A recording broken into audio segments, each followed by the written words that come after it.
শেষ জামানায় মদিনা, এই যে আমাদের মদিনা, এর গুরুত্বটা কমে যাবে। এটা আবু দাউদে আছে হাদিসটা। মদিনার গুরুত্ব কমে যাবে, মানুষ মদিনাকে অতটা মূল্যায়ন করবে না। মানে মদিনা থেকে বিশ্বের সবকিছু নিয়ন্ত্রণ করা হবে না। তখন জেরুজালেমের গুরুত্ব বেড়ে যাবে। ওই ইসরায়েল যেটা দখল করে রাখছে ফিলিস্তিনে, ওর গুরুত্ব পৃথিবীতে বেড়ে যাবে। দেখবেন আজকের বিশ্বের সবকিছু ওইখান থেকে নিয়ন্ত্রিত হয়। মিডিয়া বলেন, প্রযুক্তি বলেন, রাজনীতি, অর্থনীতি, সবকিছু ওইখান থেকে। সারা বিশ্বের মূল জায়গাটা এখন জেরুজালেম। নবীজি বলেছেন যখন এই অবস্থা হবে তখনই মালহামা শুরু হবে। সাহাবীরা বললেন মালহামা কি জিনিস? নবীজি বললেন এমন যুদ্ধ যে যুদ্ধে 100 জনের মধ্যে 99টা মানুষ মারা যাবে। 100 জনের মধ্যে 99টা সৈন্য মারা যাবে। এবং এই যুদ্ধটা হবে ইউফ্রেটিস বা ইরাকের ফোরাত নদীর সোনার পাহাড়কে কেন্দ্র করে। এটা সামনে হতে যাচ্ছে। এবং এই যুদ্ধটা হবে 80টা দেশের মধ্যে। বিশ্বের 80টা দেশ একত্রিত হয়ে যুদ্ধ করবে সামনে। আপনি প্রথম বিশ্বযুদ্ধ দেখেছেন না, দ্বিতীয় বিশ্বযুদ্ধ দেখেছেন, এগুলো এই যুদ্ধের সামনে কিছুই না। এটা হবে পারমাণবিক যুদ্ধ, সামনে হতে যাচ্ছে।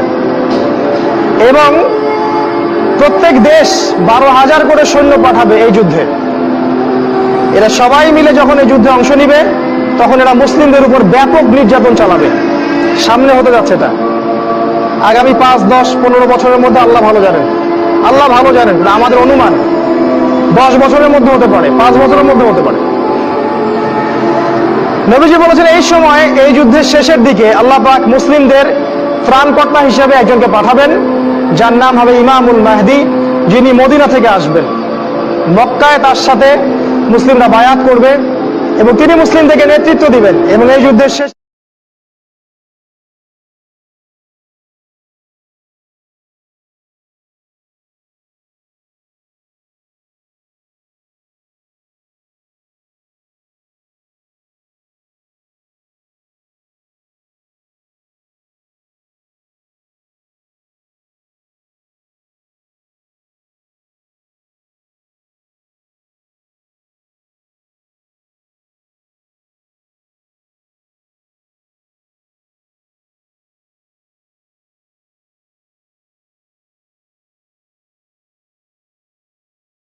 মুহূর্তে একটা দেশ ধ্বংস হয়ে যাবে যখন পারমাণবিক যুদ্ধ শুরু হবে।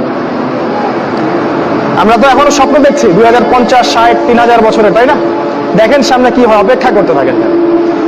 এরপর খেলাফা কায়েম হবে এবং এই খেলাফতটাকে প্রতিবন্ধকতা সৃষ্টি করবে ইহুদিরা। ইহুদিদের নেতা হিসেবে বের হবে দাজ্জাল এবং এই দাজ্জাল ইহুদিদেরকে নিয়ে